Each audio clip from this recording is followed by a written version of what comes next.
Welcome back. In this video, we are going to discuss something about the things about the single phase half control rectifier. Why I'm going to say this as a single phase half control rectifier means, first of all, it is a rectifier circuit. It is a bridge rectifier and దీన్ని మనం half control అని ఎందుకు అంటున్నామనంటే మామూలుగా rectifier అయితే నీకు మొత్తం కూడా diodes ఉండిపోతాయి. బట్ వెరాస్ హియర్ ఇక్కడ నీకు 2 థైరిస్టర్లు 2 డయోడ్లు ఉన్నాయి కాబట్టి ఇది హాఫ్ కంట్రోల్ రెక్టిఫైర్. వెరాస్ ఒకవేళ 4 కూడా మనకు డయోడ్స్ కాకుండా థైరిస్టర్స్ కాకుండా 4 థైరిస్టర్సే ఉన్నాయనుకోండి, ఇలా 2 డయోడ్స్ 2 థైరిస్టర్లు కాకుండా మొత్తం 4 థైరిస్టర్లే ఇలా ఉన్నాయనుకోండి, దాన్ని ఫుల్లీ కంట్రోల్ రెక్టిఫైర్ అని అంటారు. And వెరాస్ coming to the picture, ఈ కంట్రోల్ రెక్టిఫైర్ అనేది ఏం చేస్తుంది? మామూలు రెక్టిఫైర్ అయితేనేమో ఇలా ఆల్టర్నేటింగ్ క్వాంటిటీ ఏదైనా పంపించామే అనుకోండి, మీన్స్ ఆల్టర్నేటింగ్ ఎలక్ట్రికల్ పారామీటర్ని ఏదైనా పంపిస్తే అది డైరెక్ట్ కరెంట్ లాగా చేయాలి. Means direct current means in the sense అయితే పాజిటివ్లే ఉండాలి మొత్తం కూడా, లేకపోతే అయితే మొత్తం నెగిటివ్లే ఉండాలి. సో ఇలా ఆల్టర్నేట్ అవుతూ ఉండకూడదు అన్నమాట. సప్లై అనేది యూని డైరెక్షనల్లీ ఉండాలి. ఇక్కడ చూడండి, ఇక్కడ నెగిటివ్స్ మొత్తం కూడా మీదకి వెళ్ళిపోయాయి. ఇక్కడున్న నెగిటివ్ కూడా మీదకి వచ్చేసి యూని డైరెక్షనల్లీ ఈ సర్క్యూట్ అనేది ఇక్కడ ఉన్నటువంటి ఎలక్ట్రికల్ అపారటస్కి సప్లైని ప్రొవైడ్ చేస్తుంది. This is alternating in quantity, let it be VS the supply voltage and fed to a thyristerized half control rectifier, and this rectifier circuit is giving some output voltage as like this. And మామూలు రెక్టిఫైర్తో చూసుకున్నామే అనుకోండి, ఇలా సడన్గా లేవడం ఇలా ఏమి ఉండదు. 0 నుంచి start అవుతుంది, ఇక్కడ నుంచి స్టార్ట్ అయిపోయి ఇక్కడ పడిపోతుంది. అది మామూలు రెక్టిఫైర్. ఇక్కడ కంట్రోల్ రెక్టిఫైర్ ఏం చేస్తుంది అని అంటే, and I'm talking with respect to the electrical drives. ఇక్కడ కంట్రోల్ రెక్టిఫైర్ ఏం చేస్తుంది అని అంటే, ఫర్ సపోజ్ ఇక్కడ నా లోడ్ ఏముంది, రెసిస్టర్ అండ్ ఇండక్టర్ ఉంది, అండ్ దీన్ని నేను మోటార్తో కూడా రిప్రజెంట్ చేసుకోవచ్చు. Let it be some motor. Why? Because motor has in windings and the windings consist of inductance and internal resistance. So that ఇక్కడ ఉన్నటువంటి ఈ 2 తీసేసి మనము మోటార్ను పెట్టి కూడా ఈ సర్క్యూట్ని అనలైజ్ చేయొచ్చు with respect to this wave forms. So ఇక్కడ ఏం జరుగుతుంది అంటే, నా దగ్గర ఒక మోటార్ ఉంది అండి. ఈ మోటార్ అనేది దీని స్పీడ్ని కంట్రోల్ చేయాలి అని అంటే మనకు సమ్ నెంబర్ ఆఫ్ మెథడ్స్ ఉంటాయి. ఫ్రీక్వెన్సీ కంట్రోల్ మెథడ్ ఉంటుంది, ఫీల్డ్ కంట్రోల్ మెథడ్ ఉంటుంది, వోల్టేజ్ కంట్రోల్ మెథడ్ ఉంటుంది. అందులో భాగంగా వోల్టేజ్తో మనం ఒకవేళ కంట్రోల్ చేయాలి అని అనుకుంటే, ఇక్కడ నాకు ఫర్ సపోజ్ ఒక 230 వోల్టేజ్ సప్లై వోల్టేజ్ వస్తుంది. ఏసీ సప్లై 230 వోల్టేజ్ ఉంది. అండ్ నా ఈ యొక్క డీసీ మెషిన్కి సమ్ 115 వోల్ట్స్ మాత్రమే అవసరం అవుతుంది. అండ్ దట్ టు ఆ 115 వోల్టేజ్ అనేది కూడా యూని డైరెక్షనల్లీ రావాలి. ఐదర్ పాజిటివ్లోనన్నా రావాలి, లేకపోతే నెగిటివ్లోనన్నా రావాలి. సో ఇలా ఆల్టర్నేట్ అవుతూ మాత్రం రాకూడదు. And that is the motto of this half control rectifier. ఈ హాఫ్ కంట్రోల్ రెక్టిఫైర్ ఏం చేస్తుంది అని అంటే, మామూలుగా డయోడ్ అయితేనేమో నీకు 0 నుంచి స్టార్ట్ అయిపోయి ఇలా ఈ విధంగా వస్తుంది. At that instant of time నీకు 230 వోల్టేజ్ సప్లై వోల్టేజ్ ఇచ్చావే అనుకో, 230 వోల్టేజే నీకు ఇక్కడ లోడ్ టెర్మినల్స్ దగ్గర అప్లై అవుతుంది. సో ఇక్కడ నాకు 230 వోల్టేజ్ అవసరం లేదు, నాకు 115 వోల్టేజ్ మాత్రమే రావాలి ఈ మోటార్ రన్ అవ్వడానికి అంటే, ఈ వోల్టేజ్ని నువ్వు హాఫ్ చేయాలి. 230 వోల్టేజ్ని నువ్వు అంటే ఈ ఆర్ఎంఎస్ వాల్యూ ఆఫ్ వోల్టేజ్ని 115 వోల్టేజ్ ఆఫ్ డీసీ వోల్టేజ్ చేయాలి. ఇలా చేయడం కోసం మనము ఈ రెక్టిఫైర్ సర్క్యూట్ని వాడుకుంటున్నాము. ఫర్ దట్ ఈ థైరిస్టర్స్ ఏం చేస్తాయంటే, thyristor will have some gate connection and if you provide some gate pulse to the thyristor, then only the thyristor will come into the conduction picture. Whereas in diode cut in voltage ఉంటుంది. ఆ cut in voltage అనేది very very low value ఉంటుంది, 0.3 to 0.7 ఆ విధంగా ఉంటుంది. కాబట్టి instantaneously whenever the supplies పెట్టు this diodes, they will come into the conduction time, right? Conduct అవుతూ ఉంటాయి. సో దట్ అలా కండక్ట్ అవ్వకూడదు. అలా కండక్ట్ అయ్యాయి అనుకోండి, 0 నుంచి ఇప్పుడు 230 వోల్టేజ్ దీని ఫర్ సపోజ్ 0 వోల్టేజ్ అనుకోండి, దీని పీక్ వోల్టేజ్ వచ్చేసి 250 వోల్టేజ్ అనుకోండి. ఇక్కడ నుంచి 250 వోల్టేజ్, 250 నుంచి మళ్ళీ ఇక్కడికి 0 వోల్టేజ్. ఈ area under this half curve will be equal to the what? Some 230 voltage RMS value వస్తుంది. So average value and root mean square value మనం చేసామే అనుకోండి, అప్పుడు మనకు 230 వోల్టేజ్ అనేది వస్తుంది.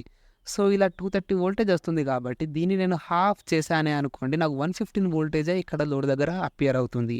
ఇలా 115 వోల్టేజ్ రావాలి, దీన్ని హాఫ్ చేయాలి అని అంటే ఇది డయోడ్స్తో కాని పని. సో అలాంటి టైంలోనే మనము ఇలా కంట్రోల్ రెక్టిఫైర్ పెట్టుకుంటాము. ఇక్కడ 2 థైరిస్టర్లు పెట్టేసాము. ఈ థైరిస్టర్స్కి ఏం చేస్తాము, whenever the gate pulse is fed to this thyristors, then only I thyristor will come to the picture of conduction.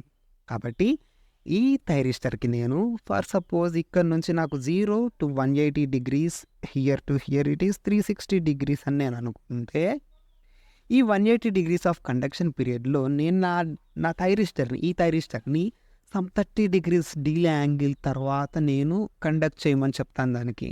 అప్పుడు అది ఏం చేస్తుంది అంటే ఇక్కడ వరకు వచ్చే సప్లైని ఆపేస్తుంది.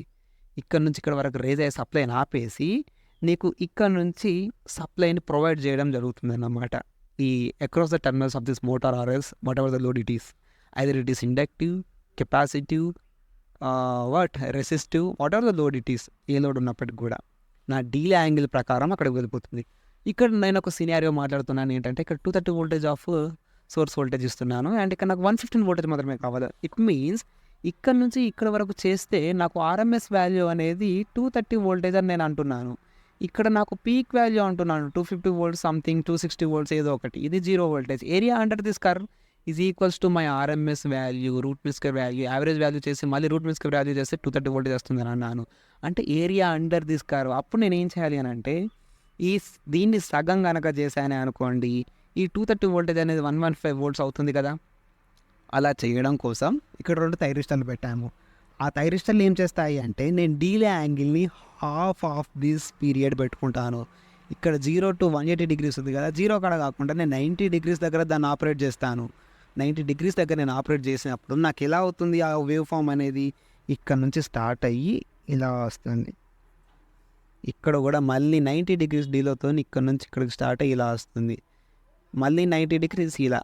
అప్పుడు నాకు ఇక్కడ ఈ ఏరియా అండర్ దిస్ కర్వ్ దీనికి ఆర్ఎంఎస్ వాల్యూ కనుక నేను చేశానే అనుకోండి, అప్పుడు నాకు 115 వోల్టేజ్ వస్తుంది. ఇది 115 వోల్టేజ్, ఇది 115 వోల్టేజ్, ఇది 115 వోల్టేజ్. అలా ఆ విధంగా నేను నా అవుట్పుట్ని కంట్రోల్ చేశాను కాబట్టి దీన్ని కంట్రోల్ రెక్టిఫైర్ అని అంటారు. ఫర్ సపోజ్ ఒక 30 degrees డీలే యాంగిల్ పెట్టామే అనుకోండి, కొంచెం మాత్రమే అంటే 115 వచ్చే వరకు ఇది ఇక్కడ వరకు ఆపేసిందా, ఇక్కడ వరకు ఆపేసింది కాబట్టి ఇక్కడ నుంచి స్టార్ట్ అయింది, ఇక్కడ నుంచి ఇలా వచ్చింది కాబట్టి area under this curve, this whole curve, it may be equal to some 200 volts. This may be equal to some 200 volts. ఇది కంట్రోల్ రెక్టిఫైర్ యొక్క కాన్సెప్ట్, రైట్? మళ్ళొకసారి చెప్తాను. ఇది source voltage and it is alternating in nature. And దీన్ని ఒక bridge రెక్టిఫైర్కి ఇస్తున్నాను. ఆ bridge రెక్టిఫైర్లో 2 థైరిస్టర్లు పెట్టాను, 2 డయోడ్లు తీసేసి 2 థైరిస్టర్లు పెట్టాను. Then I am having a set of 2 thyristors with 2 diodes, and you take some load. It may be some resistive, inductive and resistive, completely inductive. ఒకసారి దీని లోపల ఏం జరుగుతుంది ఆపరేషన్ అని మనం గమనించినట్టయితే, సో ఇక్కడ సోర్స్ వోల్టేజ్ ఉంది కదా, ఫస్ట్ పాజిటివ్ హాఫ్ వేవ్ పోయినప్పుడు ఏమవుతుంది, సో ఇక్కడ నుంచి ఇక్కడికి ఈ హాఫ్ వేవ్ పోయినప్పుడు నా కరెక్ట్ డైరెక్షన్ అనేది పాజిటివ్ కదా, let it B positive and negative. ఇలా పెట్టుకోకూడదు బట్ పెట్టాను. సో కరెంట్ అనేది ఈ విధంగా వెళ్తుంది. ఈ విధంగా T1 నుంచి ఇటు సైడ్ ఇలా వచ్చేసి నా లోడ్ దగ్గరకు వచ్చేసి, లోడ్ నుంచి సో ఇది ఈ బ్రాంచ్ నుంచి స్టార్ట్ అయింది కాబట్టి ఈ బ్రాంచ్ నుంచి ఎండ్ అయిపోవాలి. అండ్ ఇక్కడికి వచ్చేసి ఈ డయోడ్ నుండి ఇలా వచ్చి సోర్స్లో కలిసిపోతుంది. అంటే ఇక్కడ నుంచి ఎలక్ట్రాన్స్ స్టార్ట్ అయ్యి ఇలా తిరిగి T1 నుంచి వెళ్ళి లోడ్ దగ్గరకు వచ్చేసి D2 అనే డయోడ్ దగ్గరకు వచ్చి మళ్ళీ నీకు సోర్స్లో కలిసిపోతుంది. సో ఎలక్ట్రాన్స్ అనేటివి ఇలా రివాల్వ్ అవుతున్నాయి, ఇలా రివాల్వ్ అయిపోతున్నాయి. సో దట్ అక్కడ కరెంట్ అనేది ప్రొడ్యూస్ అయింది. నెక్స్ట్ హాఫ్ సైకిల్కి వచ్చేసరికి ఏమవుతుంది అని అంటే, సో ఇదంతా నేను రబ్ చేస్తాను.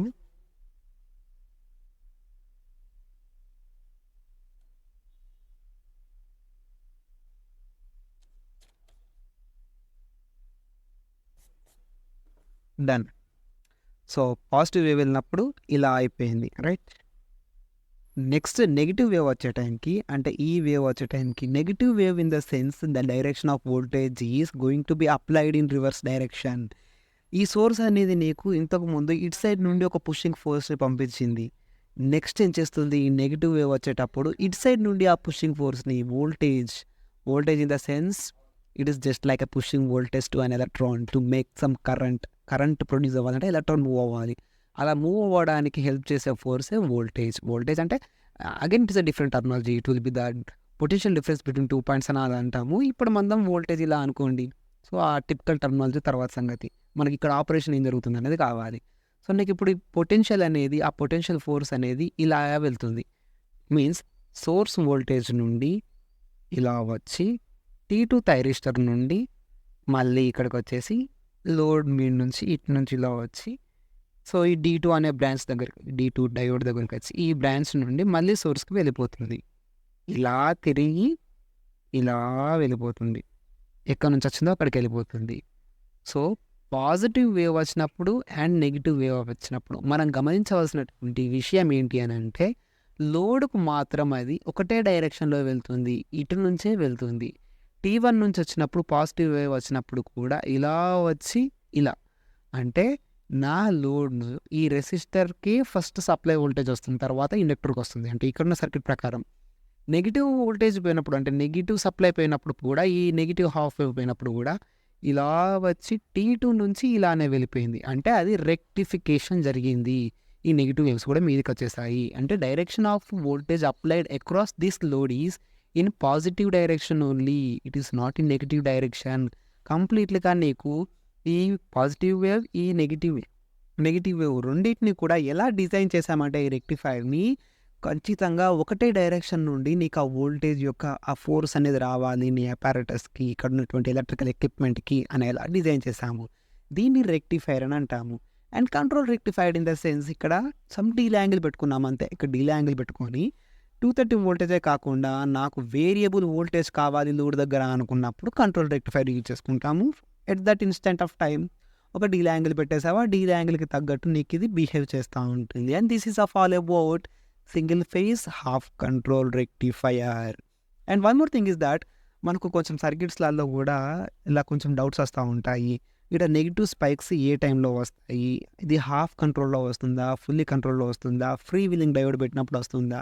పెట్టనప్పుడు వస్తుందా? ఏంటి అని. అండ్ ఇక్కడ నీకు ఇండక్టివ్ లోడ్ ఉంది కాబట్టి ఇక్కడ ఏం జరుగుతుంది అనంటే ఫస్ట్ సప్లై వోల్టేజ్ ఇలా ఇచ్చినప్పుడు కరెంట్ అనేది నీకు ఈ విధంగా ఫ్లో అయ్యి సో నేను మళ్ళీ రబ్ చేస్తాను. This is very very important. Okay, ఇప్పటివరకు చెప్పిందంతా కూడా రెసిస్టివ్ లోడ్ ఉంటే మాత్రమే ఆ విధంగా జరుగుతుంది. వెరాజ్ this is an inductive load. కాబట్టి ఇండక్టివ్ లోడ్ ఉన్నప్పుడు ఏమవుతుందంటే సప్లై వోల్టేజ్ని నువ్వు ప్రొవైడ్ చేసినప్పుడు ఈ థైరిస్టర్ నుండి ఇలా వెళ్ళిపోయి ఇక్కడ నుంచి ఇలా వచ్చి right let me draw it once again. ఇలా వచ్చేసి ఇది ఇది ఇది ఇలా సర్క్యూట్ క్లోజ్ అయిపోయింది మనకు. ఈ విధంగా సర్క్యూట్ క్లోజ్ అయినప్పుడు ఇక్కడ ఈ వేవ్ అనేది ఎలా ఉంది, పాజిటివ్ వోల్టేజ్ ఇలా ఇంక్రీజ్ అవుతుందా? ఇది ఎలానైతే ఇంక్రీజ్ అవుతుందో ఇక్కడ ఇండక్టివ్ ఎలిమెంట్ ఉంది కాబట్టి ఈ ఇండక్టివ్ ఎలిమెంట్ దగ్గర కూడా నీకు ఫీల్డ్ అనేది ఇంక్రీజ్ అవుతూ ఉంటుంది. కొంచెం ఉన్నప్పుడు కొంచెం ఫీల్డ్ ఎక్కువ పోతూ ఉంటే పీక్ వచ్చే వరకు ఎక్కువైపోతుంది ఆ ఫీల్డ్ అనేది. ఇలా నీకు ఫీల్డ్ అనేది ప్రొడ్యూస్ అవుతుంది. రైట్, అంటే నీ ఎలక్ట్రికల్ ఎనర్జీ అంతా కూడా ఈ మ్యాగ్నెటిక్ ఫీల్డ్లో మ్యాగ్నెటిక్ ఎనర్జీ లాగా స్టోర్ అయిపోయింది. This is what inductance is. The ability of an inductor to store electrical energy in the form of electromagnetic field is called inductance. And ఇది decrease అవుతున్నప్పుడు ఈ ఇండక్టర్కు ఉన్నటువంటి ఇండక్టెన్స్ వల్ల ఇది జీరో దగ్గరికి పడిపోయినప్పుడు కూడా ఇక్కడ కొంచెం ఇండక్టెన్స్ అలా ఆ ఫీల్డ్ అనేది కాస్త మిగిలిపోతుంది. ఇది జీరోకి వచ్చింది బట్ ఇక్కడ కొంచెం ఫీల్డ్ మిగిలిపోయింది ఇంకా అలానే. అప్పుడు ఆ ఫీల్డ్ అనేది ఏం చేస్తుందంటే inductor doesn't allow sudden change in current.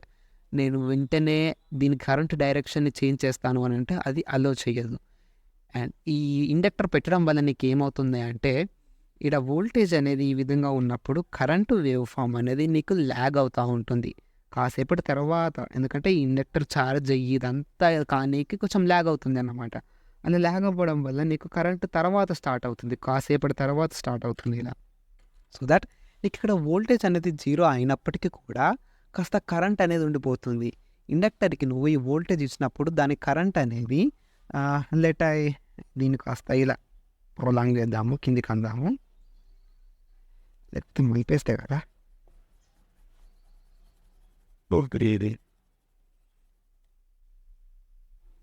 పిచ్చి గీతలన్నీ గీకే కన్నా నలిపేసి నీట్గా చెప్పింది బాగుంటుంది. రైట్. ఇండక్టర్లో ఏమవుతుందంటే వోల్టేజ్ ఇలా ఇచ్చావు, ఇలా ఇచ్చిన వెంబటే అంటే వెంటనే ఇంత ఇంత ఛార్జ్ అవ్వదు అది. సో అది గ్రాడ్యువల్లీ ఛార్జ్ అవుతూ ఉంటుంది లైక్ దిస్. ఇలా ఛార్జ్ అయిపోయి పీక్ పాయింట్కి వచ్చిన తర్వాత ఇలా అయిపోయి ఇది డిశ్చార్జింగ్ పీరియడ్. ఇక్కడ జీరో అయిందా, జీరో అయిన తర్వాత అప్పుడు ఇది డిశ్చార్జ్ కానికి చూస్తుంది. అంటే దాని ఫీల్డ్ పోతుంది అన్నమాట. ఫీల్డ్లో ఉన్నటువంటి ఎలక్ట్రికల్ ఎనర్జీ అంతా, అది మ్యాగ్నెటిక్ ఎనర్జీ అంతా కూడా ఎలక్ట్రికల్ ఎనర్జీలా కన్వర్ట్ అయిపోతుంది.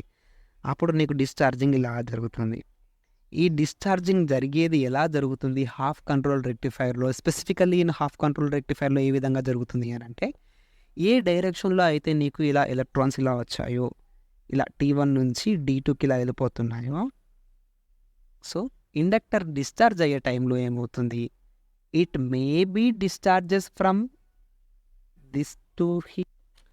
ఇది ఎలా డిశ్చార్జ్ అవుతుంది అని అంటే, సో ఛార్జింగ్ అవ్వడం ఇలా అయింది.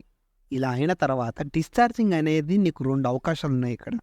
ఒకటేమో ఈ వోల్టేజ్ ఇలా ఉంది కదా, సో ఇలా డిశ్చార్జ్ అవ్వచ్చు ఇలా. బికాస్ ఇది యానోడే, ఇది యానోడే, నీకు వోల్టేజ్ ఇలా వస్తుంది కాబట్టి ఇది కండక్షన్లోకి రాగలదు, ఇది కూడా కండక్షన్లోకి రాగలుగుతుంది. సో ఇలా డిశ్చార్జ్ అవ్వచ్చు. అండ్ వన్ మోర్ థింగ్, ఇంకొక పాత్ ఉంది. ఏంటి అని అంటే, ఏ థైరిస్టర్ నుంచి అయితే ఈ వోల్టేజ్ వచ్చిందో ఆ థైరిస్టర్ నుండి కూడా డిశ్చార్జ్ అవ్వచ్చు. మీన్స్ ఇలా వెళ్ళి ఇలా డిశ్చార్జ్ అవ్వచ్చు.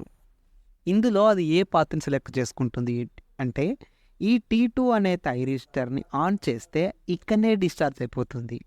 ఒకవేళ T2 అనే థైరిస్టర్ని ఆన్ చేయకపోతే T1 థైరిస్టరే ఆన్లో ఉంది. స్పెసిఫికల్లీ T1 థైరిస్టర్నే ఆన్లో ఉంచుతారు. ఇది ఆన్లో ఉన్నంత వరకు ఇది ఆఫ్లోనే ఉంటుంది. కాబట్టి ఇదే ఆన్లో ఉంటుంది డిశ్చార్జింగ్ పీరియడ్లో. ఇది ఆన్లో ఉండి నీ కరెంట్ ఇక్కడ ఏదైతే ఫీల్డ్లో స్టోర్ అయినటువంటి ఎనర్జీ అంతా ఉందో అదంతా కూడా ఇలా డిశ్చార్జ్ అయిపోతూ ఉంటుంది. ఇక్కడనే డిసిపేట్ అయిపోతూ ఉంటుంది ఆ ఎనర్జీ అంతా కూడా. And at that instant of time నీకు ఆ డిశ్చార్జింగ్ పీరియడ్లో వోల్టేజ్ వచ్చేసి ఇదంతా కూడా షార్ట్ సర్క్యూట్ అయిపోయింది కదా. సో ఏదైనా కూడా షార్ట్ సర్క్యూటెడ్ విత్ సమ్ ప్యారల్లో ఏదైనా షార్ట్ సర్క్యూట్ అయిందే అనుకోండి, voltage across that element will become 0 volts. Short circuit voltage కాబట్టి 0 volts అనేది నీకు ఆ డిశ్చార్జింగ్ పీరియడ్లో ఇలా 0 volts. ఇది 0 లైన్ కదా ఎక్స్ యాక్సిస్ అనేది. సో ఇలా 0 అనేది కనబడుతుంది నీకు. అండ్ నెక్స్ట్ నెగిటివ్ వోల్టేజ్ వచ్చిన తర్వాత, నెగిటివ్ వోల్టేజ్ వచ్చినప్పుడు నెగిటివ్ డైరెక్షన్లో ఒకసారి రబ్ చేస్తాను. ఇది నెగిటివ్లో సప్లై ఇచ్చినప్పుడు, హవెవర్ నువ్వు నెగిటివ్ వేవ్ పైన పాజిటివ్ వేవ్ పైన ఇక్కడ మాత్రం పాజిటివ్ డైరెక్షన్లో మాత్రమే పోతుంది లోడ్ దగ్గరికి. మళ్ళీ ఇక్కడ ఛార్జ్ అవుతూ ఉంటుంది. ఛార్జ్ అయిన తర్వాత మళ్ళీ అది డిశ్చార్జ్ అవ్వాలి. ఇలా వచ్చి ఇలా ఛార్జ్ అయిన తర్వాత డిశ్చార్జింగ్కి మాత్రము ఈ T1 అనేది ఆన్ చెయ్యరు, T2నే ఆన్లో ఉంటుంది. T2నే ఆన్లో ఉంటుంది కాబట్టి నెగిటివ్ వేవ్ వచ్చినప్పుడు ఇలా డిశ్చార్జ్ అయిపోతూ ఉంటుంది. పాజిటివ్ వేవ్ వచ్చినప్పుడు ఇలా డిశ్చార్జ్ అయిపోతుంది, నెగిటివ్ వేవ్ వచ్చినప్పుడు ఇలా డిశ్చార్జ్ అయిపోతుంది. It means the thyristor which is responsible for the charging of this element will be responsible for the discharging of that element. అలా ఉంటుంది అన్నమాట. T1తో ఛార్జ్ అయింది అనుకోండి, T1తోనే డిశ్చార్జ్ అయిపోతుంది. వై? బికాస్ T2ను ఆన్ చేయరు. ఇది ఆఫ్ అయ్యేంత వరకు కూడా దీన్ని ఆన్ చేయరు. T2తో ఛార్జ్ అయింది అనుకోండి, T2తోనే డిశ్చార్జ్ అయిపోవాలి. ఇలానే T1ని ఆన్ చేయరు. T1 ఎప్పుడు ఆన్ చేస్తారు? T2 ఆఫ్ అయినప్పుడు మాత్రమే T1ని ఆన్ చేస్తారు. సో అలా డిశ్చార్జింగ్ పీరియడ్లో మనకి ఏమవుతుంది, షార్ట్ సర్క్యూటెడ్ అయిపోతుంది. ఇలా ఒక ఎలిమెంట్ ఉంది, ఎలిమెంట్ ఉండి ఇలా ఒక షార్ట్ సర్క్యూట్ అయిపోయి ఉంది. అప్పుడు నీకు రిజల్టెంట్ వోల్టేజ్ ఇక్కడ ఏమవుతుంది, సో షార్ట్ సర్క్యూటెడ్ కాబట్టి నీకు ఓవరాల్ రెసిస్టెన్స్ అనేది 0 ఉంటుంది. ఇక్కడ R1 R2/R1 + R2 అని అంటే R1 ఎంత ఉంది, సమ్ 0, ఇది ఒక 0 అనుకోండి. R2 ఎంత ఉంది, ఎంతో కొంత ఉంది, సమ్ X into 0 రెసిస్టెన్స్ అయిపోతుంది. 0 రెసిస్టెన్స్ అంటే షార్ట్ సర్క్యూటెడ్. షార్ట్ సర్క్యూటెడ్ అంటే నీకు అక్కడ వోల్టేజ్ ఎంత ఉంటుంది, 0 volts ఉంటుంది. రైట్. ఈ 0 voltage ఉండడం వల్ల నీకు ఇక్కడ వోల్టేజ్ అనేది 0లోనే ఉంటుంది. నెగిటివ్లో 0నే ఉంటుంది, పాజిటివ్లోనూ 0నే ఉంటుంది. సో నెగిటివ్లో కూడా ఈ కరెంట్ అనేది నీకు ఇలా గ్రాడ్యువల్గా ఇంక్రీజ్ అవుతుంది. ఇండక్టర్ ఛార్జ్ అయిపోతుంది. 0 వచ్చుడుతోటే డిశ్చార్జ్ కానీ ట్రై చేస్తుంది. బట్ డిశ్చార్జింగ్ పీరియడ్లో నీకు అక్కడ ఏమవుతుంది, షార్ట్ సర్క్యూటెడ్ అయిపోతుంది కాబట్టి 0 volts అనేది అపియర్ అవుతుంది. వేరస్ ఇన్ ఫుల్లీ కంట్రోల్ రెక్టిఫైర్లో నీకు అలా కాకుండా some different direction అది చూస్ చేసుకుంటుంది. And I will be explain this within the next video. Until that, within next video, have a good day. Bye. So I forgot to say you something about this average voltages. ఈ average వోల్టేజ్ని ఎలా calculate చేస్తారు అని అంటే నాకు conduction period అంటే నేను వోల్టేజ్కి చేస్తున్నాను. మళ్ళీ ఇక్కడ చూడండి, కరెంట్కి కాదు వోల్టేజ్కి చేస్తున్నాను. సో వోల్టేజ్ వేవ్ ఫామ్ని కన్సిడర్ చేసుకుందాము. ఇది 0, ఇది ఆల్ఫా. ఆల్ఫా అనే కాడ నేను ట్రిగ్గరింగ్ ఇచ్చాను నా థైరిస్టర్ గేట్కి. ట్రిగ్గరింగ్ ఇచ్చాక కండక్షన్ స్టార్ట్ అయింది, ఇలా వచ్చి ఇక్కడ 0కి పడిపోయింది. అండ్ ఇదేంటిది 180 డిగ్రీస్. 180 డిగ్రీస్ మనం పై కూడా అనుకోవచ్చు, రైట్? అండ్ పై తర్వాత ఇక్కడ నుంచి ఇక్కడికి మళ్ళీ ఇది ఆల్ఫా, రైట్? సో నాకు కండక్షన్ అనేది ఎక్కడ వరకు ఉంది? Voltage alpha to pi. కాబట్టి నేను V average is equals to జనరల్గా ఇంటిగ్రేషన్ చేయాలి కదా, ఏరియా అండర్ దిస్ కర్వ్ మొత్తం చేస్తేనే నీకు యావరేజ్ వాల్యూ వస్తుంది. అలా చేయాలంటే జనరల్ మ్యాథమెటిక్స్లో నీకు 1/t integration of 0 to t whole time period. ఇక్కడ ఈ వేవ్ ఏదైతే ఉందో, ఈ సోర్స్ ఏదైతే ఉందో అది dt. ఇక్కడ నాకు voltage dt with respect to time నేను చేస్తున్నాను కాబట్టి. వై బికాస్ ఎక్స్ యాక్సిస్ అనేది టైంతో కొలాబరేట్ అయ్యి ఉంటుంది. సో ఇన్ని సెకండ్స్కి ఇంత అన్నట్టు ఉంటుంది కాబట్టి dt with respect to time నేను దీన్ని ఇంటిగ్రేట్ చేస్తున్నాను. దీన్ని వోల్టేజ్ని ఇంటిగ్రేట్ చేస్తున్నాను. ఈ వోల్టేజ్కి ఒక ఈక్వేషన్ ఉంది మనకు, ఏంటి? Vm sin theta. This is the instantaneous voltage that is appearing across at any point of this wave. ఇక్కడ Vm sin theta ఉంటుంది, ఇక్కడ Vm sin theta ఉంటుంది, ఇక్కడ Vm sin theta ఉంటుంది. దీన్ని మొత్తాన్ని కూడా నేను ఇంటిగ్రేట్ చేశానే అనుకోండి, అప్పుడు నాకు యావరేజ్ వోల్టేజ్ అనేది వస్తుంది ఇక్కడ నుంచి ఇక్కడికి, right? So that 1/π integration of alpha to pi Vm sin theta d theta. కొందరు ఏం చేస్తారంటే, కొందరు కాదు చాలామంది ఏం చేస్తారంటే ఇక్కడ ωt అని పెడతారు. ఎందుకంటే మామూలుగా ఎలక్ట్రికల్లీ మనం ఏదైనా ఇలా వేవ్ ఫామ్స్ ఏదైనా డ్రా చేసినప్పుడు కూడా ఇక్కడ ωt అని పెడతాము. దీన్ని టీటా అని కూడా పెట్టుకోవచ్చు సింపుల్గా. ωt dωt అదంతా పెట్టుకొని కన్ఫ్యూజ్ అయ్యాకన్నా టీటా అని పెట్టుకుంటే ఈజీ అయిపోతుంది. దాన్ని ఇంటిగ్రేట్ చేసామే అనుకోండి, Vm/π of minus cos theta.